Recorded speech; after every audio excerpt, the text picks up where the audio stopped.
வணக்கம். சேஷலட்சுமிகுமார், வழக்கறிஞர். நான் இந்த ஆதி திருவரங்கத்தில் பிறந்து வளர்ந்து இந்த பகுதியில் வழக்கறிஞராக பணிபுரிகிறேன். இந்த கோவில் கும்பாபிஷேகம் வருகின்ற 28/1/2026 அன்று சிறப்பாக நடைபெறக்கூடிய பணிகள்லாம் நடந்து கொண்டிருக்கிறது. அதுக்கு தமிழ்நாடு அரசினுடைய நிதி ஒதுக்கீடு காரணமாக கும்பாபிஷேக பணி நடந்திருக்குது.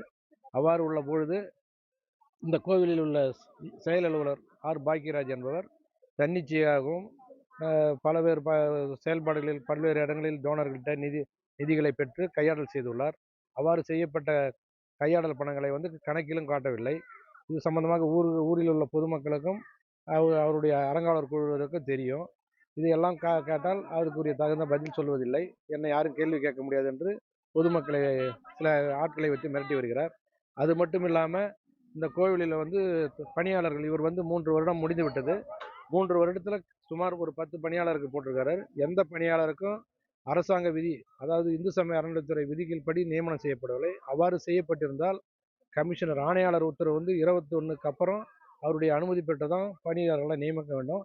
ஒரு பணியாளர் கூட இவர் நியமிக்கலை. அவர்களை எல்லாம் பணம் பெற்றுக்கொண்டு அதில் இவர் கார் வாங்கி கொண்டு இங்கே சொகுசாக போய்கின்றிருக்கிறார்.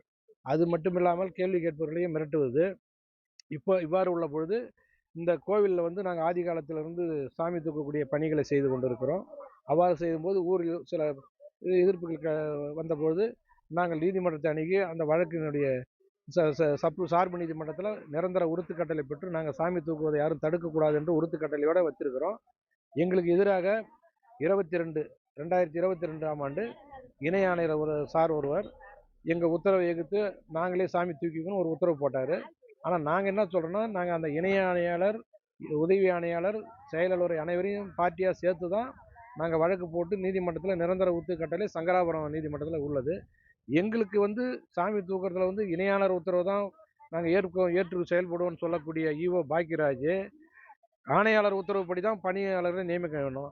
ஆனால் அவ்வாறு செய்யாமல் தன்னிச்சையாக செயல்பட்டு உள்ள போது அவர் மீது ஏன் நடவடிக்கை எடுக்கக்கூடாது, நடவடிக்கை எடுக்க வேண்டும் என்று தமிழ்நாடு அரசு நாங்கள் அறநிலைத்துறை மாண்புமிகு அறநிலைத்துறை அமைச்சரையும் கேட்டுக்கொள்கிறோம்.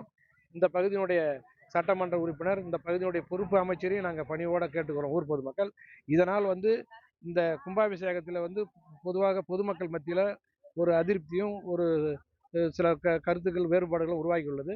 அதே போல் கோவிலுக்கு முன்னால் உள்ள ஒரு குளம் குதிரண்டி மிகவும் புறம் தூர்பட்டு அங்கே இப்போ அதாவது சொல்லுவாங்களே அந்த தேவையில்லாத பொருள்கள் எல்லாம் அது உள்ளே கிடக்குது.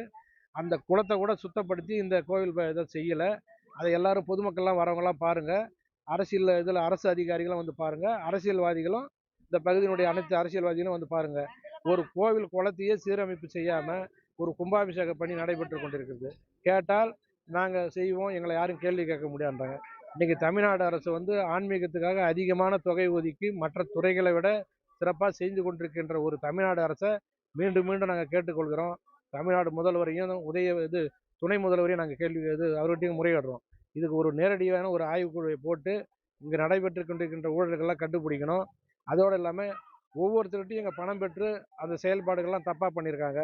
அது எல்லாவற்றிற்கும் காரணம் இந்த கோவிலுடைய செயல் அலுவலர் ஆர் பாக்கியராஜ் தான் அப்படின்றத நாங்கள் மிகவும் வன்மையாக பொதுமக்கள் சார்பாகவும் மற்றும் என்னுடைய தனிப்பட்ட முறையில் வன்மையாக கண்டிக்கிறேன். எல்லாத்தையும் நேரில் ஆய்வு செய்து உடனடியாக நடவடிக்கை எடுக்க வேண்டும் என்று தமிழ்நாடு அரசை மிகவும் பணியோடு கேட்டுக்கொள்கிறோம்.